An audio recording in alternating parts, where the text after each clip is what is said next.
achieved the miracle, because I call it a miracle, what he has achieved so far. For example, increasing our foreign reserve from 33 million to 37. Paying the ways and means. Don't forget ways and means, which means you are just borrowing from central bank, 30 trillion, last government.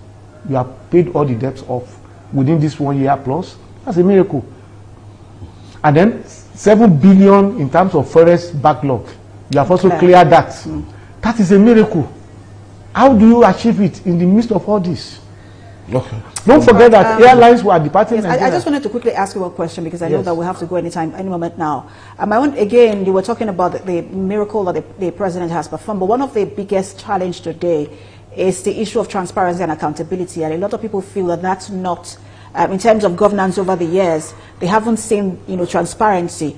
How, two questions in one. How often should this administration communicate with the people and say, these are the issues, this is where we are, and be transparent about it?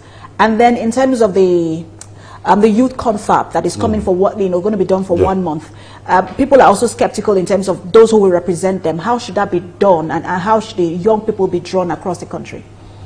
Thank you. Number one, the government can do better in terms of communicating with the people.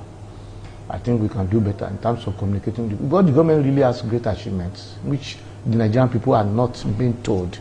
There is no adequate communication with the Nigerian masses about the great achievements of this president, of this administration.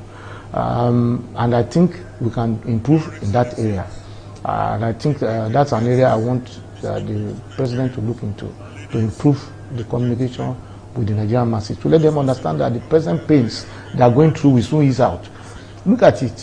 Fundamentally, we are restructuring the economy from a completely dependent economy, import dependent economy, to one now that is export driven.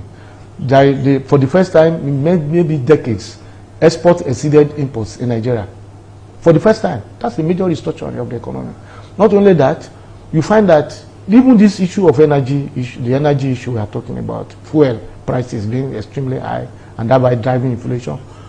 But it is that factor that has made us to come into the idea that we can be using CNG, to find alternative in CNG. And CNG is a game changer.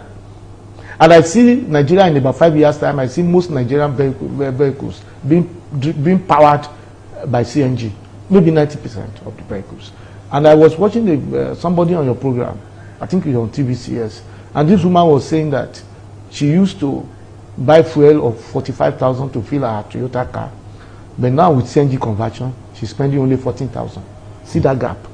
And then by the time everybody embraces CNG, you don't even want to go to petroleum. And Dangote will be left with no alternative. Dangote will even be given the latitude to go and sell his refined fuel in other countries and foreign exchange to Nigeria. So this is a paradigm shift. This is a major restructuring for which future generations will praise this president. Because I always say one thing, that the instant judgment will pass on our leaders. The instant judgment will pass on our leaders. They are often overturned by appeal to the higher court of history. Because the history is what we judge you. Who set us on this new trajectory is President Bola Ahmed Tinubu. And I think history will be kind to him. The second question you haven't answered, we have like the one of the youth, how should the youth representatives be drawn across in the country in a way that truly will represent the young people? I can't say that I have the answer to that. There is a Ministry of Youth Affairs, and the people manning those ministries, the two ministers there are really they're very young people. So I believe they will play a role in that, and I believe the youth ministries in all the states will also play a role in that. But I'm looking to look at, if you ask me, I will say students to have good representation. Students, bodies in the universities will have good representation. Even those who are in the youth service, you have currently serving, there should be representative coming from among them. Among those who have graduated, some who are employed and some who are employed, you should be able to find a way to draw some of them into that conference as well. And this representation should be throughout the whole country. You must give virtually, if not equal representation, but at least representation based on population to all the states of the federation.